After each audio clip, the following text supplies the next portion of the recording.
On January 28, 2024, a 29-year-old man named Noland Arbaugh, paralyzed from the shoulders down after a diving accident, moved a computer cursor using nothing but his thoughts.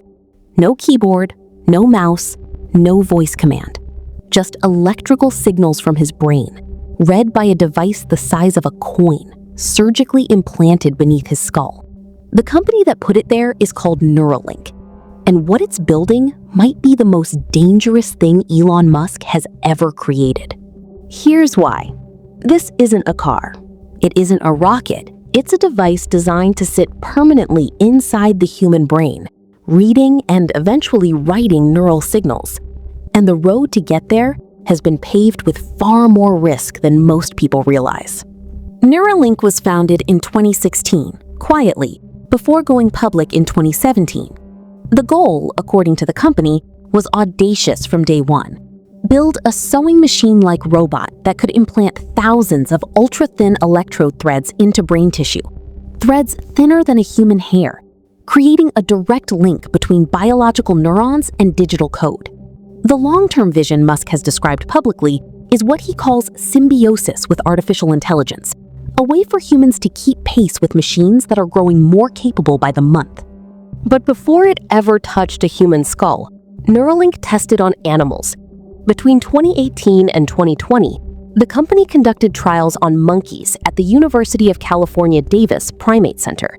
In 2022, Reuters reported that Neuralink was under federal investigation by the U.S. Department of Agriculture over allegations of animal welfare violations, after documentation suggested that some monkeys suffered infections, paralysis, and brain swelling before being euthanized. Neuralink has maintained its research met required standards. Former employees, speaking to reporters, described a culture of urgency, pressure to move fast on a technology where mistakes are irreversible, because you cannot easily undo damage done inside a living brain. Then came the FDA. Neuralink's first application for human trials was rejected in early 2022 over safety concerns, including questions about the device's lithium battery, the risk of the wires migrating within the brain, and whether the implant could safely be removed without tissue damage. The company addressed these issues, and in May 2023, the FDA granted approval for human trials to begin. 8 months later, Noland Arbaugh became patient number 1. The surgery, performed by a robot in under an hour, placed 1,024 electrodes across a region of his brain responsible for movement intention. Weeks later, he was live streaming himself playing chess and video games using only his mind. It was framed as a miracle, and in many ways, for Arbaugh, it was. But here's the part that should give you pause. Months after implantation, Neuralink confirmed that a number of the implanted threads had retracted from Arbaugh's brain tissue, reducing the device's effectiveness. The company said it managed to recover much of the lost function through software adjustments.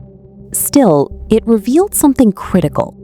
This technology, even in its most advanced form, is not fully predictable once it's inside a human skull. Now, scale that forward. Musk has publicly stated his ambition for Neuralink extends far beyond restoring movement to paralyzed patients.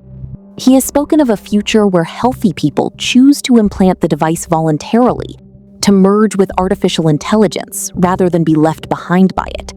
A future where thought itself might be uploaded, recorded, or even shared. Think about what that actually means.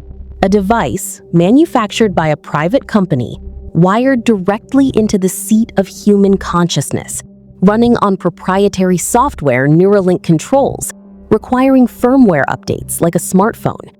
What happens if that software is hacked? What happens to the data generated by your own thoughts? Who owns it? Neuralink's own consent documents, reviewed by researchers, acknowledge risks including brain hemorrhage, infection, and device migration as facts of participation in these trials. By late 2024 and into 2025, Neuralink had implanted the device in a handful of additional patients under its expanded trial, moving cautiously but persistently toward its 2030 goal of enabling paralyzed patients to walk again and eventually restoring vision to the blind.